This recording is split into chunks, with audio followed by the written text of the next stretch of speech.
back to the Rugby Connection podcast. Well, it's jam-packed full of action this week, and I needed help, so we've got Cam and Harv this week. Boys, how are we? Yeah, good. Finally, we're all back together. It's been a while. It has been a while. I mean, I was probably still in a different country by the time we were last together, so... Yes, you are. Yeah, that's mental. First episode was when it was all of us three together. We've had some busy schedules. There we go. Yeah, but to be fair, we needed all three of us to cover this week's of rugby. Because Christ on a bike, it is jam-packed. There is so much. 100%. Just before we proper start, boys, obviously the big news of the week isn't rugby related. We lost a big fish. We've lost Her Majesty the Queen. Yep. Yeah. It sucks. And obviously rest in peace. And this is the only message. The girl said it as well. It's not political. Whether you like them or not, she was someone's gran. She was someone's mum. Exactly. And 70 years of service, right up till the day she died. Show a little bit of respect, don't be a dick. Yeah, exactly. Yeah. That's the way. You got to look at it more of just a woman's died. Show a bit of respect, no matter what your views on her are. 100%. Right. Especially being a leader of a whole country and the country that we all live in. Exactly. Like when we buy social beers at the rugby, it's her face. That is true. It's her face that buys us beers. So at least there's something for everyone to love her for. Exactly. But anyway, moving into the rugby is jam-packed. Shall we start with the NPC? Just kind of brush off that? Yeah, brush it off. I think we're all a bit guilty this week of neglecting the NPC purely because how much more rugby was on. I haven't watched any. I've seen one clip from the whole of the NPC this week, and it was Tuivasa Sheck, Goose Stepan, Liam Messam into Cheeky Goosey, yeah. Cheeky Goosey. Two of the more interesting results. Hawke's Bay 69, Southland 24. Bit of a battering. Ouch. I think that's the highest score that I've seen so far in the 6 rounds we've had. Might be wrong. And then the other bit of a beating, Canterbury 46, Northland 17. But other than that, I mean, pretty competitive week as usual. NPC actually, the last couple of weeks have been pretty close scorelines. Yeah. I will say, little shout out to Manawatu. I know that we were talking about last week, but they're having a bit of a mare of it. They've lost again, 41-33 to Counties, but I think what did you say their points difference was last week, like in the 200 or something? At least they're getting closer score line. So they are. Shout out to the Manawatu boys. Like Southland were bottom of their conference with like -37, losing all the games. Manawatu was bottom of the other conference, losing all games with minus over 200. Yeah, it was mad. Yeah, but we're gonna just dwell on it because sorry NPC. Sorry NPC. Things. Yeah, like the Rugby Sevens World Cup. Yeah, what a tournament it was. They've done it again. Our Golden Girls again.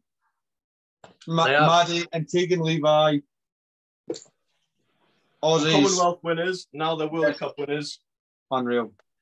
What a tournament it was. From start to finish. Some shocks, and we will get into it, but I think I know what's coming.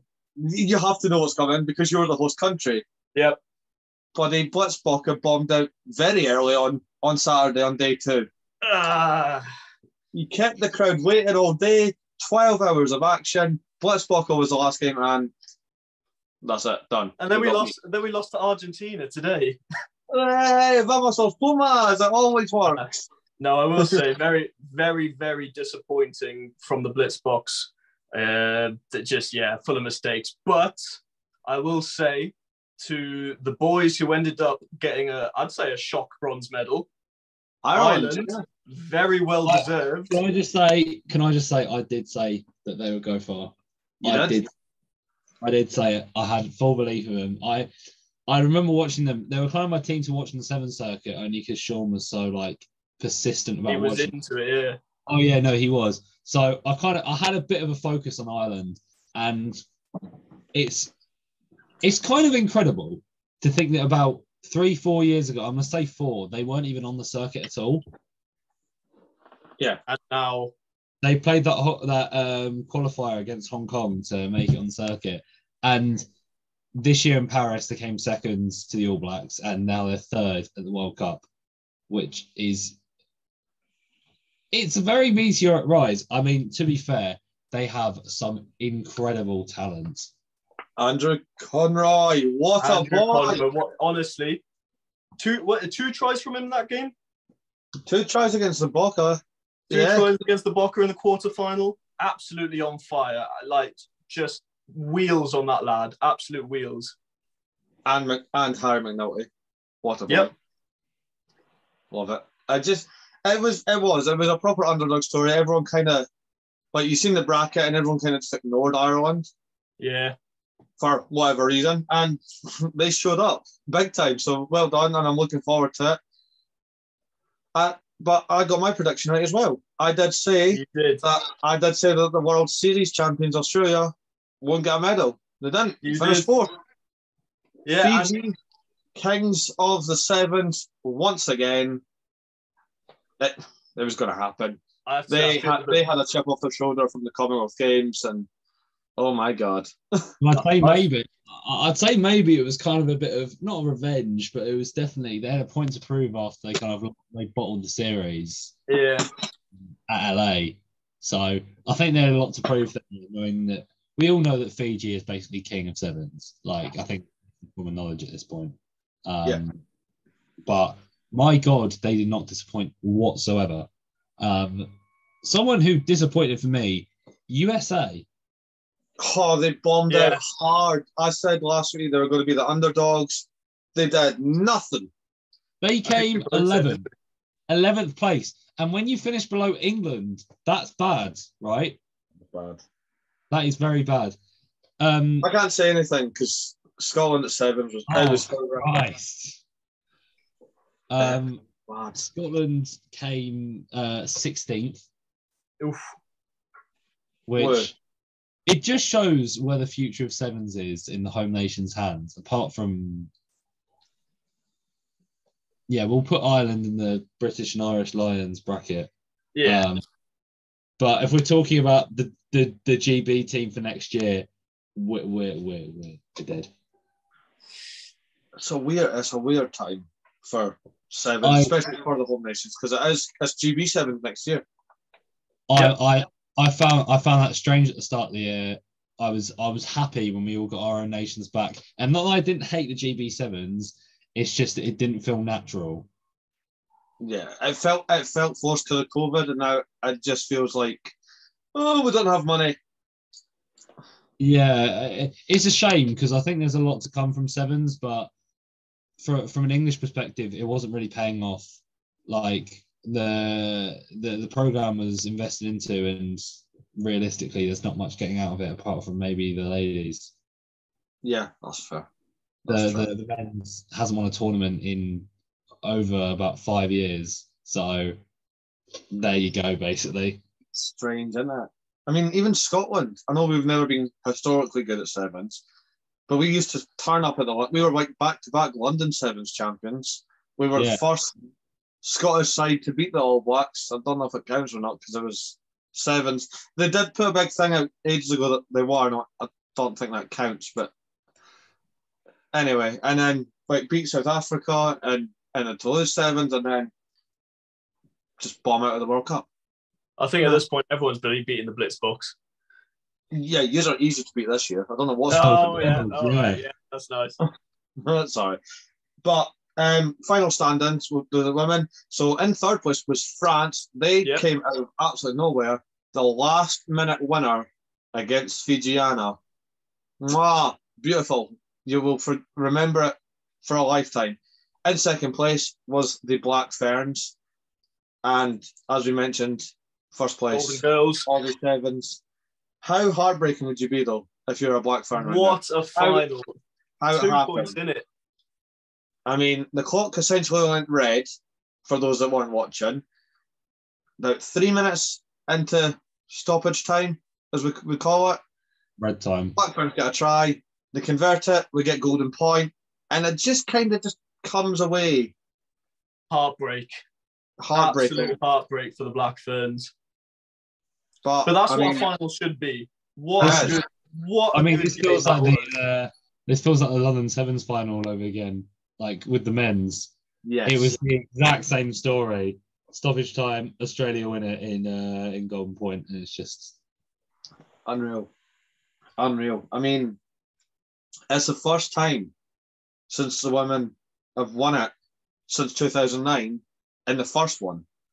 They've not reached the final of the World Sevens Cup since 2009. And who did they beat in 2009? New Zealand. New Zealand. Deja vu. In the stars. The whole, what's it called? The whole joke with South Africa only win a World Cup every 12 years. It's probably, I have a feeling it might follow the same pattern, but anyway. It's like Aussie Sevens, yeah. There you go. And for the men, coming in third was Ireland. Coming in second again was New Zealand. And topping it, world champions, Fiji. Absolute masterclass by the Flying Fijians in that final. Yeah, just a massive chip on the shoulder. If we look at the women's game, close fought final. If we look at the men's game, Fiji kind of ran away with it. Yeah, unreal.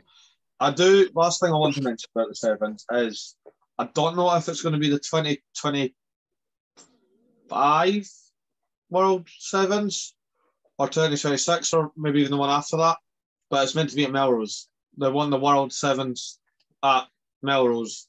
There we go. Homer Sevens. Bring it home. Get the World Cup back where it belongs. It's the only time I'd get close to here. But anyway. Yeah, no, I'd like to see that. And we could all go because it's pretty close. So, to be fair, I've never been to a Sevens tournament and the atmosphere there, it's just a peak fun. Wow. Did you see in the crowd, they made like a massive snake of beer cups? Yes. That went down all the stands, and I thought, brilliant. You missed out on Sevens. Like there were, I'll just talk from personal experience, and from as much as I remember, because I don't know how much I had to drink that day, but it's just lads carrying like stacks of cups, like 2 times the size of them, just to make a bit of money.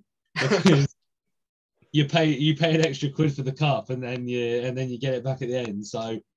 Lads are making like hundreds and hundreds of quid just by taking everyone's cups. It was like the most insane scam I think I've ever been a part of. But anyway, no, I definitely need to get myself to a Sevens tournament at some point. If the series comes round in the UK next time round, I think I'll have to pop down. That's fair. That's come to Twickers. Yeah, definitely. Never been to a game in Twickers, so it's on the list.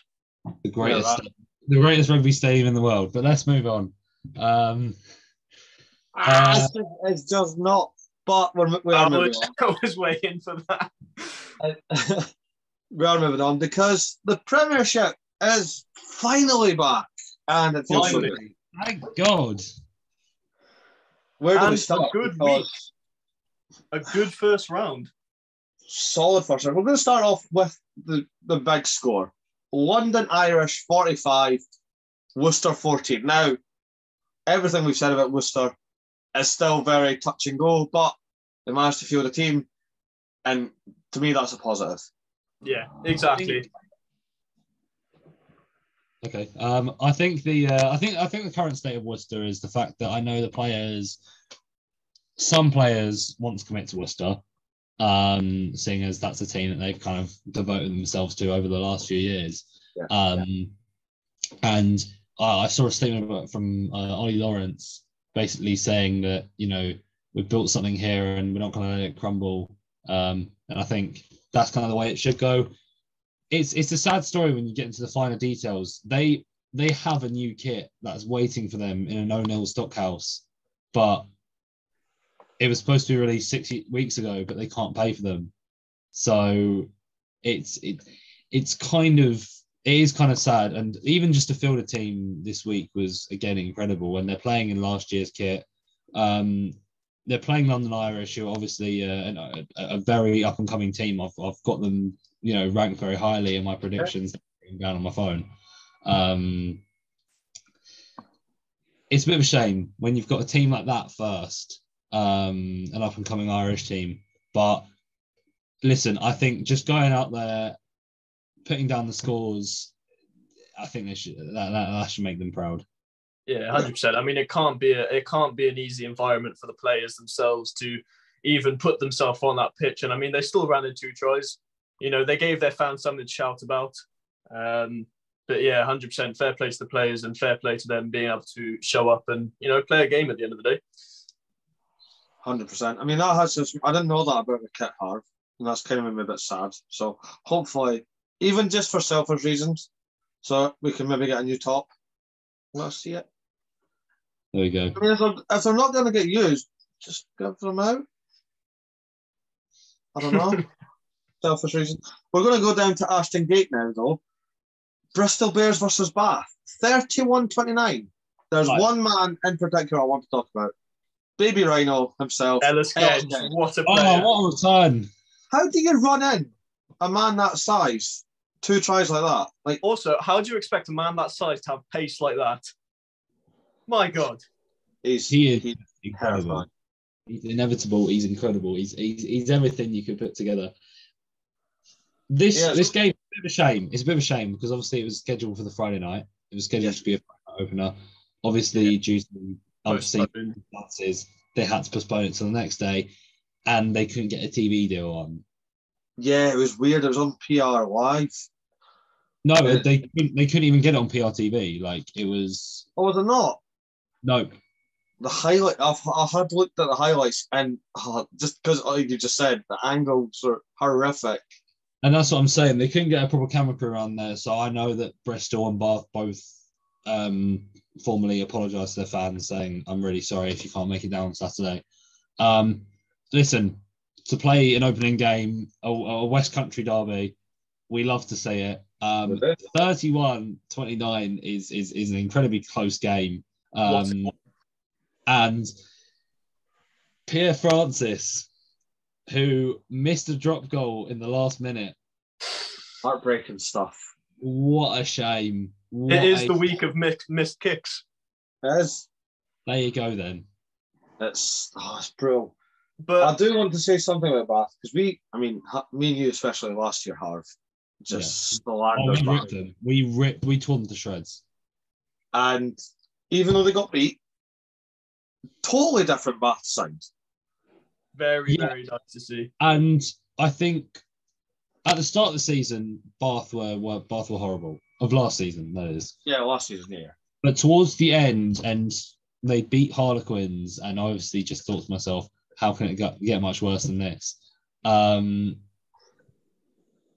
saw some incredible young talent that just worked, right? Yeah. We saw the likes of Max Jomo come onto the scene, who was incredible, and we're also friends on Be Real, so that might be a bit personal there. That's a fun story. You've got the likes of I'm literally just looking at this now. This is a good side. I mean, Josh Bayliss, Glanville, Tom Dunn, Pierre Francis, Hamer Webb, Barno, Cameron Redpath, Ben Spencer, Will Spencer, Noel Annett. You've got some decent players on that list. Yep. And some who weren't even playing, you know what I mean? So I think they're definitely in the right direction now. Things are looking up for Bath. I don't think they'll go above and beyond. No. I'm not looking like a Champions Cup place, but anything better than last year, realistically. So what, 10th? Yeah, I think I've seen most places predicting them about 10th, 11th. I reckon higher. Yeah. I reckon higher. It's very early to call, but yeah, this Bath side was just even in defeat, this Bath side was a whiff of fresh air compared to last season. But yeah, we're gonna go up north now. Newcastle versus Quins. It's first day of the season and Quins pulled a comeback. Like, what is going on?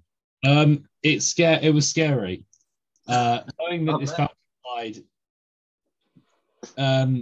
didn't do well last year. I think they were okay. You know, they gave us a bit of a shock last year. We also had them in the first game away last year, so it kind of felt all the same, really. No, again, Newcastle under the layers have a good squad. I will not lie to you, right? Again, even just looking here, McGuigan, Earl, Jimmy Blamir, Adam Radwan. I mean, how many times have we talked about Adam Radwan? Realistically, right? I don't know how he still wakes up every day and thinks I've got to play for Newcastle, because that lad deserves that's so uncalled for. Somewhere better. You know I'm biased. But listen, right. Obviously, I don't think Harlequins played a full strength side here. Obviously, it's start of the season. We're still trying things out. We're still waiting for players to come back. There was absolutely no Marcus Smith at all, which basically just means we're dead. They gave us a shock. Fair play to them. They played good rugby, and we somehow made a comeback already in the season. So I love it. Yeah, I don't know what else to add to that, really. There we are.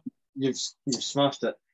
I'm going to flip it to more biasness, but on my here comes the bias. Way down to the coast now, down at Sandy Park, where my beloved Exeter Chiefs beat the defending champions. You did it. Hell yes. Funny, actually.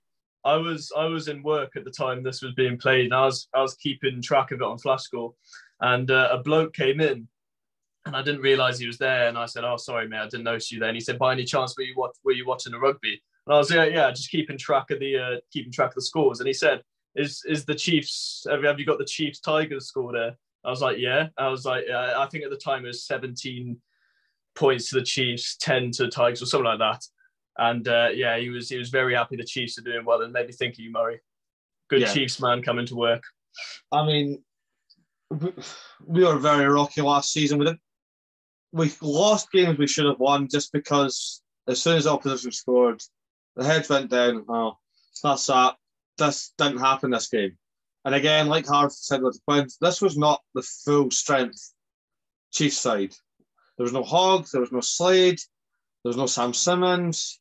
There's no Jacques Vermaelen because he's stuck in South Africa because of visa issues. But anyway, Solomon Kata, the big bad Tongan, made his debut and scored against the champions. Split the defence, but the man of the hour for the Chiefs. I love him. He has just the dirtiest mullet I could think of. Patrick Schickerling. He scored, it was denied.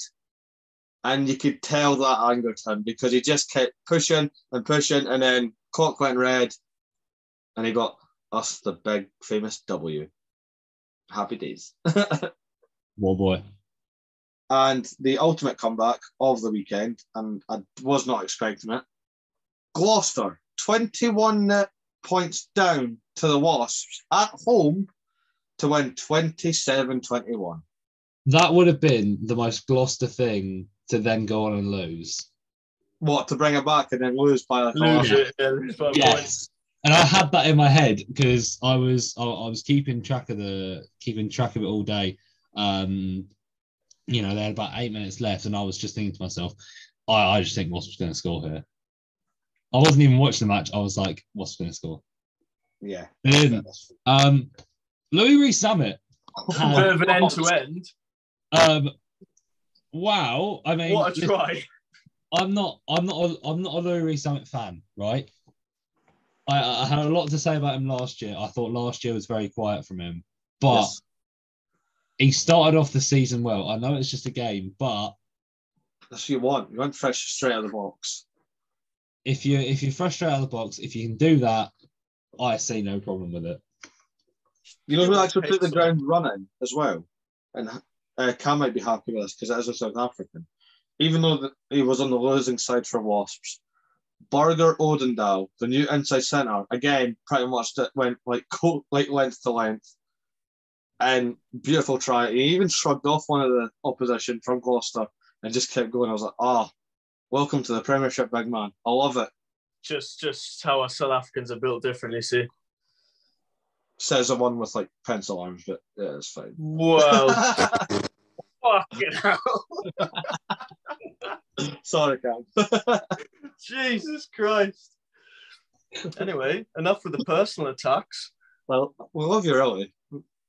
Cheers, guys. Thank you. I'm happy to be here. Just wait till Six Nations where I get it tight. I get it tight like for a month and a half at that time. Yeah, so I've gone a bit easy on you about the Scotland Sevens performance. I think maybe. Yeah, once you get around Six Nations, like Murray is slaughtered. He is gone. Scotland to lose to Italy next year?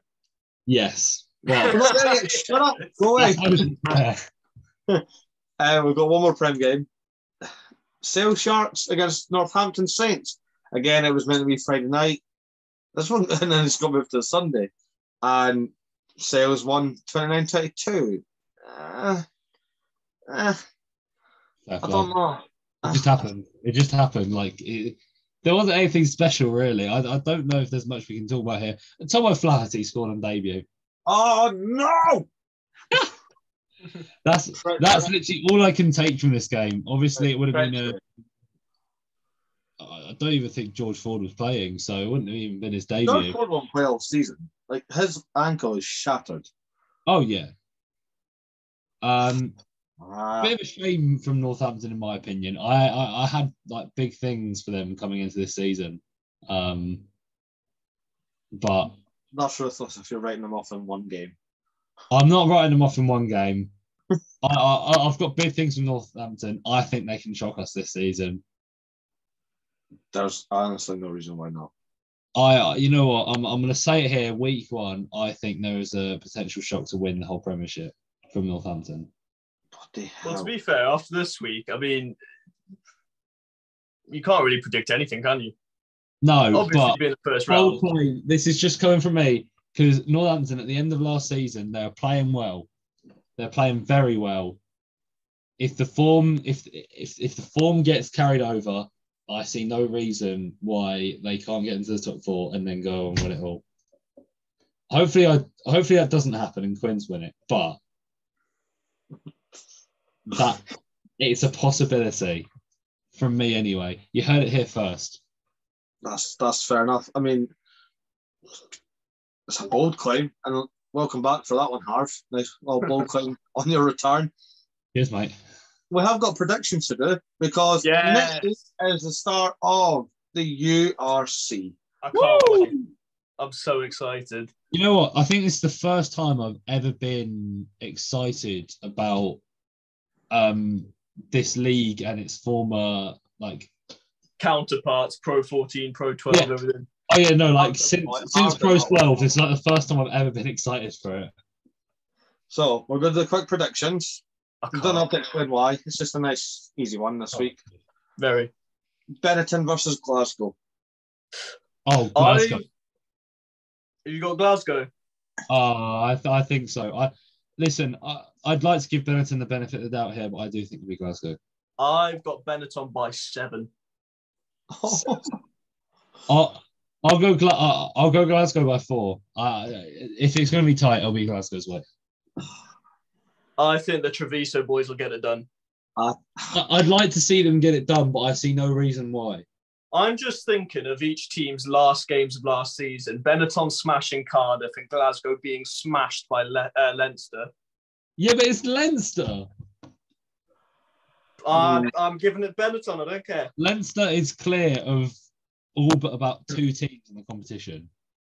Nah, Benetton beat Leinster this year. The pure look of disappointment on your face. I'm so confused. We've just gone from Saints are winning the Prem to Benetton's beating Leinster. If I call it now and it happens, only one of those I think is like an incredibly bold claim, Murray. Yeah, Saints to be fair winning the Prem, unlikely. Oh, for God's sake! No, but anyway, Benetton by 7. That's what I'm going for. I'm going by 4. No, I'm going to go Glasgow by 10. I think the way Franco Smith's been talking, it sounds like he's got some magic idea. So we'll see. Cardiff versus Munster. Shout out to Cardiff captain Josh Turnbull, friend of the show. We'll just keep plugging along on that. Munster by 3. That's going to be tight. And the thing is, because I still ride on like Munster's early European success. I still have that in the back of my head, and I'm just thinking Munster are a lot better than they actually are. I don't know. A bit of consistency from Munster this year, and I could see them. I've got Cardiff by 5. Still a close score, but I think at home, and it depends if they play a full strength squad, because they've made some big signings as well. Obviously, we got big man Liam Williams, Sanj from Scarlets come over, and Falatau has also joined them. But yeah, I reckon Cardiff in Cardiff. I think they do it over Munster. Forgot the same Liam Williams. Not mentioned him in a while. Old lanky spaghetti boy. I'm gonna back Cardiff. I don't know why. There's I have no reason behind it. I just think they've recruited well. That's what I'm saying. I don't know by how many, but I'm just going to say Cardiff are going to get the win. It'll be a close one. That's a definite will be a close one. I'm not even going to. I don't need reasons for this game. You could just say it on 3. Zebre versus Leinster. Leinster by 20 plus. By 40. 30 plus. 450. Leinster by 52. There we go. Why not? Yeah, Zebre. I mean, the only thing they got going for them is playing at home, but I mean, that doesn't really mean anything when it's Zebre, in all fairness. Well, didn't they not win at home on the last game of last season? They beat the Dragons. That was the only team they beat last year. It is the Dragons. So it's like the who's the shitter of the two, and it just happened to be Dragons on that day. That's fair. I don't know. Dragons are usually shitter anyway. I mean, there's nothing to mention about that. But I mean, that's a cruel trick to play for opening day. Yeah, we're at home. Imagine round 1. You've got Leinster. Get it out of the way. True. I reckon Zebre. I reckon Zebre get more than 1 win this year. You're talking out your heart. Wait. You said and Zebre to win more than 1. Yeah, I reckon Zebre are going to beat Dragons again this year, and I reckon they're going to beat someone like the Lions or something. I think they're going to get more than 1. No. Zebre will win 2 games. The Dragons twice. I like that. That's fair. Cam, I want you to start this one because you are our resident Baka. Lions versus Bulls. The only South African game this first round. Said it without even moving my lips. Ooh. Yeah, Lions versus Bulls. Lions at home, and I think Lions they overperformed last season, I want to say, especially at home. Okay. But I'm going to give it Bulls by 10. You might have been expecting a bigger score, but pre-season, the Lions have done pretty well. They haven't been smashed. I think the Sharks played them in pre-season. It was a pretty close game. Yeah, I think it's going to be a closer one than people think. I think Bulls by 10, though. Fair enough. I'll go Bulls by 12. I don't know. Bulls by 8. It's just... That's really tight. I love it, though. I think we're all in the same ballpark there. Bulls to win it, but it's not going to be a smashing. Not going to be a convincing win, no. We've got a Welsh derby next. We have Scarlets versus Ospreys. Ooh, nice little juicy fixture. I'm going Ospreys by 17. They've done really well in pre-season recruitment. So I'm going to go Ospreys by 14. I don't have much hope for the Scarlets again. Well, if they play anything like their kit looks, then it's shocking. It's awful. The away one. The away one's beautiful. Yeah, the away one is gorgeous. Just play it out the whole season. What the hell? Oh, wait a minute. Cam, how can they play the blue kit all year? No, you're new to this. Harv is a very hard man to please when it comes to kits. Well, do you not like the away kit? No, listen, and I'll tell you why. So first of all, the home kit, they tried to go with some awful pinstripes, which just looks like a roulette table. Yeah, it's disgusting. Yeah, it honestly makes me want to vomit. The second, you don't fade navy and gold. What is it? What it just I can't explain how much I hate Castore at the moment. Obviously, for butchering the Quins kit. We said that last week. And then that Scarlet's kit. Everything else that Castore have done in any other sport has been nice. Fair enough. Genuinely, you look at anything else, Quins and Scarlets, they've just butchered. Fair. Scarlets. Don't worry, Scarlets. I like your away kit.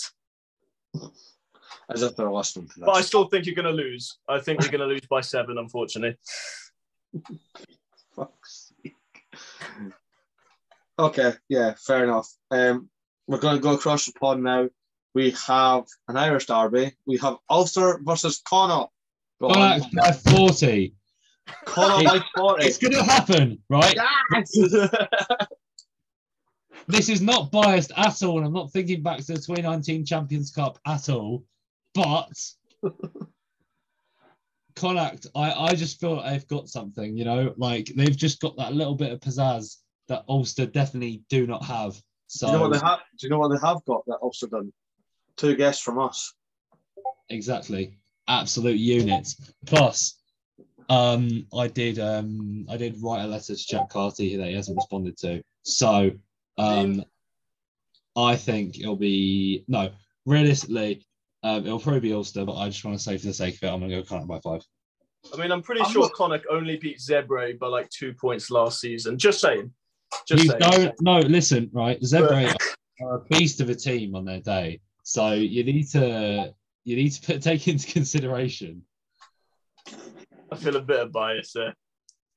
We're 100%. You have to back the boys. I'm saying Ulster by 5. Boo! I'm going to go. Cam, you know we're going to not be friends by the end of in like 2 weeks. I feel like it's pending. First off, we had an argument even before we start recording. We did. Cam's lost jersey. I'm slowly going down and down in points in terms of like how Harv likes people, and I'm like down here at the moment. Fair, Murray knows I don't like a lot of people. I think the last 8 episodes combined with Harv, he does find something to bitch about. It's unreal. Listen, nothing is like rosy gardens, right? You've always got to have something. Fair enough. I'm going to go Connacht by 1. Not anyone with that. Just one. And then we've got one that I will be at. We're back at the Dam. Edinburgh are at home against the Dragons. Dragons by 65. Yes. It's going to be right. It's going to be Edinburgh by 18. I said Edinburgh by 15. I'll go Edinburgh by 12. I won't be overconfident. I've seen Edinburgh in the flesh now. I've watched a bit more Edinburgh because of obviously yours truly. So I don't know. I've got hope in them. I'd hope that they go above and beyond last year, especially with Boff having an incredible summer. Yeah, I know. Boff's the man of the hour right now in the Rugby Championship. If he gets injured, you do realise your lads are like mudded. But nah, Edinburgh have a lot going for them, so I don't know. I'm going to say Edinburgh by 18. Although I will say, with how much we've slewed the Dragons in this episode, if we come back next week and we're sitting on a Dragons victory, I'll just try. It's fine. I'll just like be very quiet. That'll be the first podcast that Murray's ever missed. I'll still be here. He refused. He's just processing there like a silent process. No, that's fair. We have got some Premiership predictions to do as well, just to round off very neatly. Saints versus London Irish. Ooh. Irish by 2. Actually, no, draw. No. We're not doing draw. This is the London Irish way, right? It's going to be draws. It's going to be a draw. These teams, like in my mind, are very equal. It's going to be a draw. It's just the London Irish thing, right? It's just going to be a draw. I'm going to say Irish by 3. I'm going to go for Saints by 6. Okay. Interesting. So we've got a win either way and a draw. So that's we've covered every base there. We're proper cut the field by that. I could go anyway. At least on this podcast, you're getting completely different opinions. We're not all agreeing here. We've literally just said we've all just said it could go either way. Basically. Yeah, pretty much. It could go anyway. We've got Bath versus Sale. I'm going Bath by 8. I don't care. I'll go. I want Bath by 2. You know what? I have a bit more hope in the Bath boys. Yeah, I'll say Bath by 5. We're all going for a nice hot soak. That's going to definitely hurt us next year. Next week. Sorry, next week, we're going to be saying Sale 40 points to 0 or something. Yeah, exactly. Oh, God. Next one. I know who I'm backing. By 20 plus, 30 plus, whatever. Quins versus Saracens. I don't care. Just let Quins win. No, in realism. All right, do you want me to give my realistic, non-biased one? Go for it. What do you say? Harry's by 3. Take that shirt off. I think Sarries are strong. Like, I don't care. You back your team. No, sorry. I'm sorry. Let's take away all bias here. No. Sarries are strong. You just said. I think it was again. They were 3 points away from a Premiership title last year. Freddie Burns said no. Yeah, Freddie Burns like no. So there you go. They're incredibly strong. They're gonna want to win this year. If you're not going to back your team, I will, and I'll say Quins by 7. I'm going to go for the same scores, Harv, but for Quins. Quins by 3. Yes. I will never back Saracens. If you know this by now, I don't do it. I will never do it. I don't care. Just wait till Saracens play Exeter. I'll become the biggest Saracens fan. Oh, you should have seen it last year. Imagine Sarries get I don't know, Biarritz or something like that in Europe. Biarritz. And Murray's just there, just like Biarritz by 20. I will never back Saracens. No, fair enough. I have to be non-biased at some point. I don't. It's okay. Embrace it. Harlequins by 10. Go. There we go. There we go. Tigers versus Falcons. Oh, Tigers by 15. Yeah, Tigers by. I'm gonna say Tigers by 18 points. I don't think you can I'm not saying that the Falcons are good, but I don't think you should underestimate them. Is all I'm saying. I think I've learnt my lesson over the last. I mean, well, we saw this round. They gave us a shock. Yeah, they came out to play, didn't they? I'm gonna go Leicester by 4. Oh, it's a close one. I think it's gonna be nitty gritty, but if anyone could pull out, you boys were saying Falcons do genuinely have a good team, so. There you go, mate. I think, yeah. Then we have Wasps versus Bristol Bears. Bristol by 9. That's not too bad. That's. I'm gonna say Bears by 12. I'm going to go Bears by 18. Oof.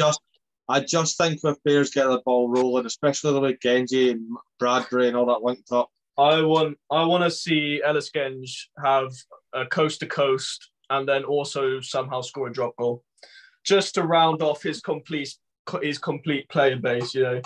Make him the ultimate player. Yes, I will just say it. He is the best loose head in world rugby. Thank you. I've been saying this for a while now. I love Ellis Genge. I think he's brilliant. He's amazing. He's such a good player. I'd say in terms of like on-field skill, definitely. When it comes to scrum time, obviously I'm not going to make, because you always know what I'm going to say, blah, blah, blah, South African forwards and whatnot. But yeah, in terms of just pure skill, yeah, fair enough. That's fair. Final game of the weekend, or the upcoming weekend, sorry.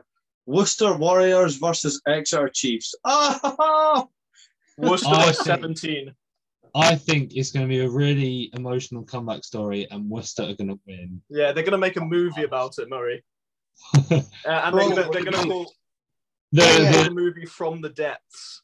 I was about to say the Worcester Miracle. Yeah, the Worcester Miracle. Thing is, they did beat us last season, but unlike Harv, I'm backing my team. I'm backing my team at the end of it. No, you didn't. No, you said Saracens were going to win.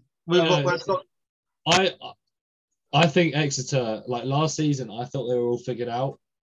Nah. Like, I don't know. I see Exeter just being around like the middle. I don't see them launching themselves up to the heights again. That's fair. No, but if any movie producers want to approach me and Harv after next week's inevitable Worcester victory, we are here. We will take we're here for the Worcester Miracle movie. We'll take a large sum of money, and I will personally play Finn Smith myself. I was going to say, you can't ask Worcester Warriors for a big lump sum of money. They don't have any. That was hard. I just said we're putting them back on the map. I said at the start of the podcast we're gonna single-handedly bring Worcester back. My year 8 drama lessons, they did not go down. I mean, fair enough. We'll end it on that. We'll end it that Harv wants to be the next Finn Smith. Next week, there's no sevens next week. They can finally have a breather because that was a hectic schedule for them. We've got Premiership, we've got URC, we've got the NPC, we've got the Rugby Championship is back. Yay! And coming out this week, I'm just chucking everything at the wall this week, interview-wise. Coming out, we've got Laurie Kramer, one of the Wallaroos. Brilliant chat. I love her to bits. She's an absolute legend. The girls are back. Jemma and Anja are returning with 2 props, 1 pod. They've asked, what advice would you give to a future Red Rose? And coming out later this week, Canadian captain Sophie de Goody. So, yeah, like I said, the guests just keep on flying. Wait till you see who comes out next week. Yeah, there we are. That's all I need to say. But, boys, it's been a pleasure having the 3 of us back together. Indeed. I don't know if it's going to be a regular thing. We'll see how it goes. But we'll try. Yeah, so I don't know how else to end it on that. Like, share, subscribe, comment, get the word out there, hit the notification bell, because we're just chucking rugby at you for the foreseeable future. So good luck. So that's us. And this has been Rugby Connection. We will see you next time.